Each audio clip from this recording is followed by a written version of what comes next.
Have you ever wondered why, no matter how much we chase after happiness, it always seems just out of reach? Imagine waking up every day, feeling like something is missing, despite having everything you've ever wanted. This isn't just a modern dilemma. It's a puzzle that humans have been trying to solve for millennia. Today we're diving deep into why the things we often chase, money, fame, adventure, might not be the keys to lasting happiness. Instead, we'll explore how ancient wisdom, particularly from Stoic philosophy, offers us timeless tools for finding true contentment in a world that constantly tries to sell us the next big thing. So, if you've ever felt that persistent itch that no amount of success or shopping sprees can scratch, you're in the right place to understand why, and more importantly, how to truly satisfy it. If you appreciate what we're doing here, a simple free favor I'll ask from you is to hit the subscribe button. And don't skip any part of the video, because if you're here seeking answers beyond the conventional, you're already an exception, and every moment of this journey counts. Number 1. From happiness to distress. We often imagine it as a state of constant joy and satisfaction, derived from achieving our goals or acquiring new possessions. Yet, how often have we reached that sought-after milestone, only to find the satisfaction fleeting, quickly giving way to a new desire or a lingering sense of emptiness? This phenomenon isn't just a product of modern times, but has been observed and discussed by philosophers for centuries, particularly by the Stoics, who challenged our very notions of what brings true happiness. Take, for instance, the pursuit of career success, a common goal for many. We work tirelessly, often sacrificing time with family and personal health, driven by the promise of happiness through achievement and recognition. However, when we finally reach the peak of our professional life, the anticipated happiness can sometimes morph into stress or burnout instead. Why does this happen? According to Stoicism, it's because we've anchored our happiness to external outcomes that are not only volatile, but also beyond our complete control. The Stoics taught that true happiness isn't found in external achievements or possessions, but in cultivating an inner resilience and virtue. They believed that by focusing on our internal character and responses to the world, we could find a more stable and lasting contentment. This doesn't mean that Stoics were against pleasure or success. Rather, they emphasized not becoming dependent on such externalities for our happiness. This wisdom rings particularly true when we look at personal relationships. We often expect our friends, partners, or family members to be sources of constant happiness and support. Yet, every relationship experiences ups and downs. Misunderstandings and conflicts are inevitable and can turn what we believed to be a source of great happiness into a source of distress. Here again, Stoicism provides a valuable lesson. While we cannot control others' actions or feelings, we can control our reactions and adapt our expectations. Even our leisure activities like vacations, which we plan meticulously to escape the routines and stresses of daily life, can unexpectedly turn into sources of distress. How many of us have experienced the frustration of cancelled flights, bad weather, or simply not feeling as relaxed as we anticipated? Once again, the Stoic approach would advise us to focus on our internal state rather than external circumstances. It teaches us that our mental and emotional preparation for handling unforeseen challenges can significantly impact our experience of happiness or distress. In exploring these examples, it becomes clear that distress often follows happiness, not because our lives are flawed or because we fail to achieve what we desire, but because our expectations of unmitigated, continuous happiness from external sources are unrealistic. The Stoic philosophy encourages us to look inward for stability and peace, reminding us that our capacity for happiness is not dictated by our successes or failures, but by our ability to maintain tranquility and virtue in the face of life's inevitable fluctuations. This shift in perspective might just be the key to transforming our experiences of distress into opportunities for personal growth and deeper satisfaction. Number 2. The trap of pleasure seeking. We're naturally inclined to seek things that give us pleasure and avoid those that cause us pain. But what if I told you that this very instinct, while seemingly beneficial, often leads us into a trap?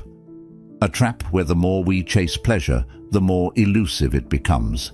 It's a bit like chasing the horizon. No matter how fast you run, you never quite reach it. Now, this isn't a new idea. Stoic philosophers from ancient times had a lot to say about this.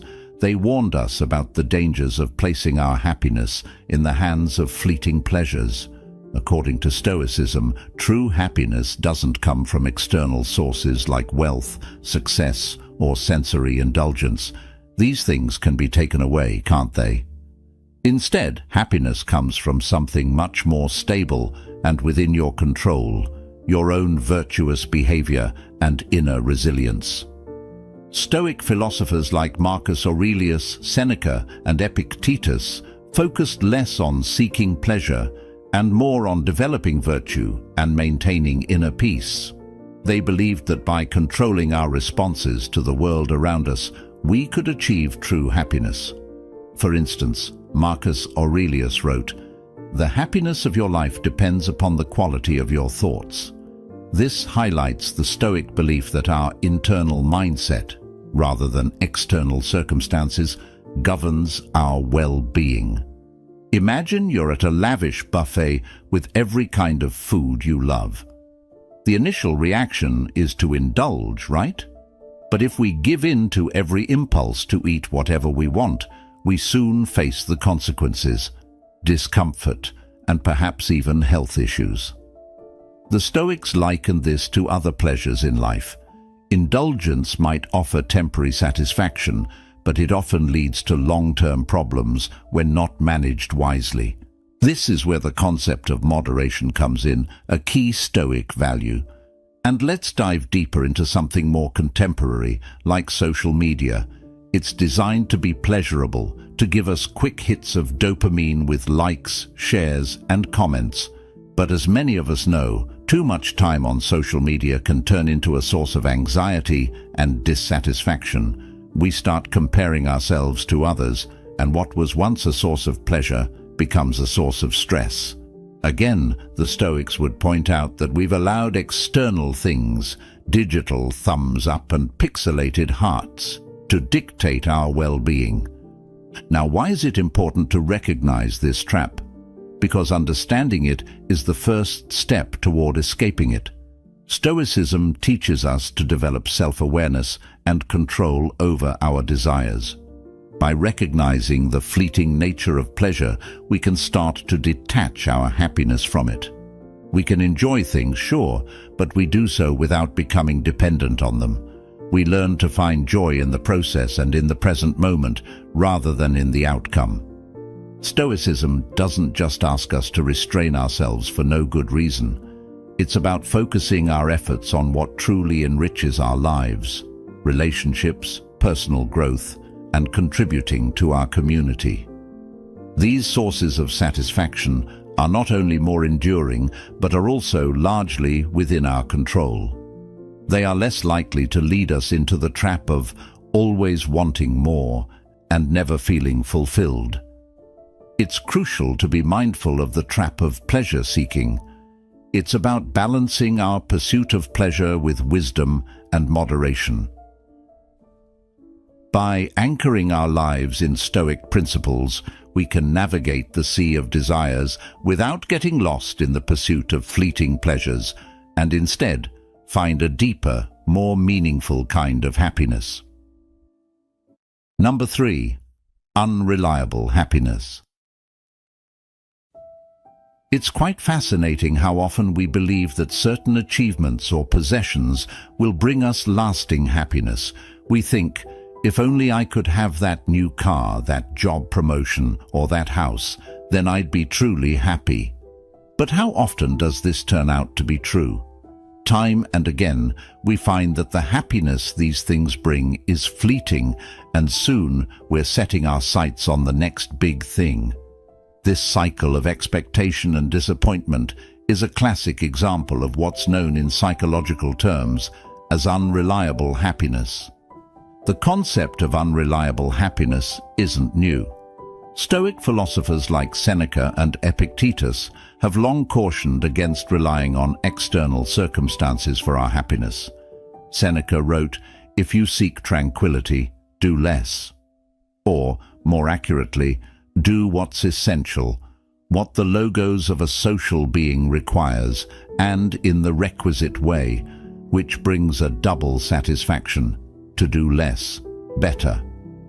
This insight is profound because it shifts the focus from the quantity of experiences or possessions to the quality of one's actions and their alignment with one's true nature. Epictetus emphasized the importance of focusing on what we can control and letting go of what we cannot. He famously said, "Men are disturbed not by things, but by the views which they take of them." This statement highlights the Stoic belief that our reactions to external events, rather than the events themselves, determine our happiness. This is crucial in understanding why happiness can be so unreliable when it's based on external conditions that are, by nature, subject to change and often beyond our control. This idea is echoed in modern psychological theories, such as the hedonic treadmill theory, which suggests that people quickly return to a relatively stable level of happiness despite major life changes. Whether it's a promotion, a new purchase, or even a loss, our emotional state tends to normalize after the initial impact wears off. This resilience is a double-edged sword. It helps us recover from negative events, but it also means that the positive gains from new acquisitions or achievements are only temporary boosts to our happiness. The Stoics offer a way out of this cycle by advocating for a life focused on virtue and internal fulfillment, rather than external success and possession. They teach us to cultivate qualities like resilience, temperance, and courage, which can sustain us through life's ups and downs. This approach to happiness is reliable because it's rooted in our own actions and attitudes, which are within our control, rather than the whims of fate or the market. Moreover, engaging with the world from a Stoic perspective means seeing every experience, whether good or bad, as an opportunity to practice these virtues. For example, a setback at work can be a chance to practice patience and resilience, while a financial windfall can be a test of our ability to manage success with humility and wisdom. In a world that often equates happiness with material success and sensory pleasure, Stoicism offers a compelling alternative. Find contentment in your own character and actions. By doing so, we can achieve a form of happiness that is not only more durable, but also more profound, because it is not subject to the unpredictable nature of external circumstances. This kind of happiness isn't just more reliable, it's also more fulfilling because it aligns with the deepest truths about what it means to live a good life. Number 4. Choosing pleasure. When we think about pleasure, it's tempting to go for the immediate gratification, the quick fix. But as we've seen, these kinds of pleasures can be fleeting and often leave us feeling empty or even craving more.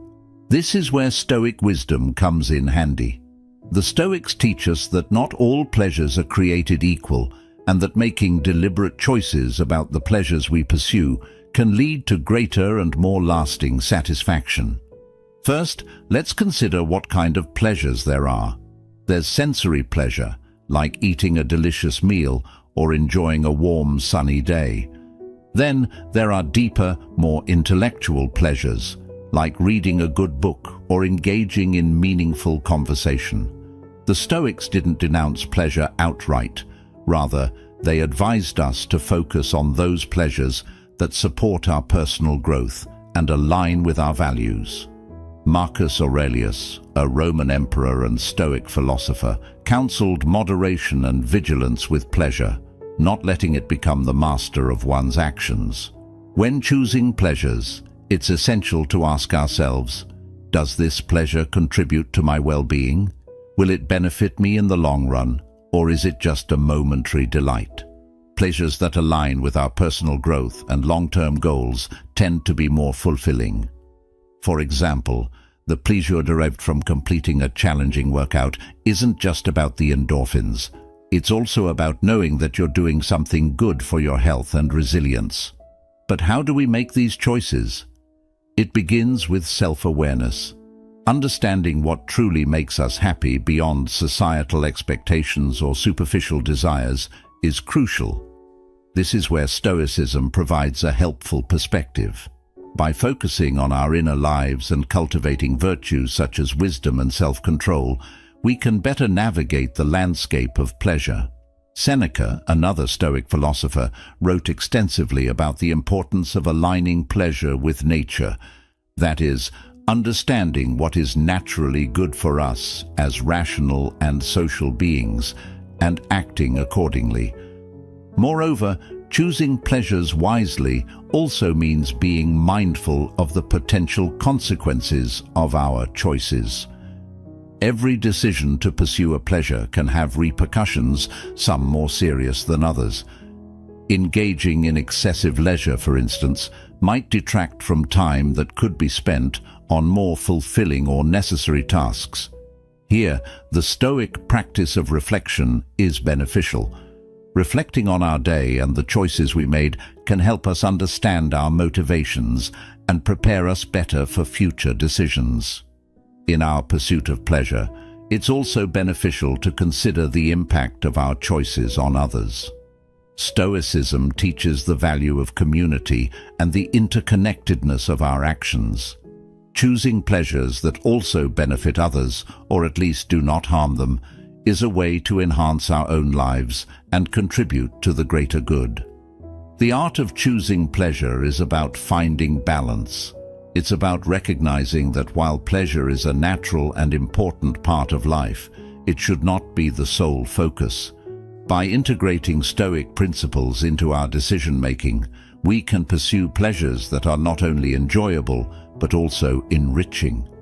This way, we cultivate a life that is not only pleasurable, but also meaningful and good, reflecting the best of what it means to be human.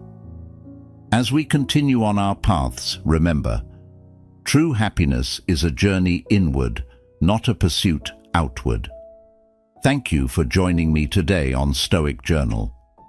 If this conversation resonated with you, consider watching one of the suggested videos on your screen to delve deeper into the wisdom of Stoicism.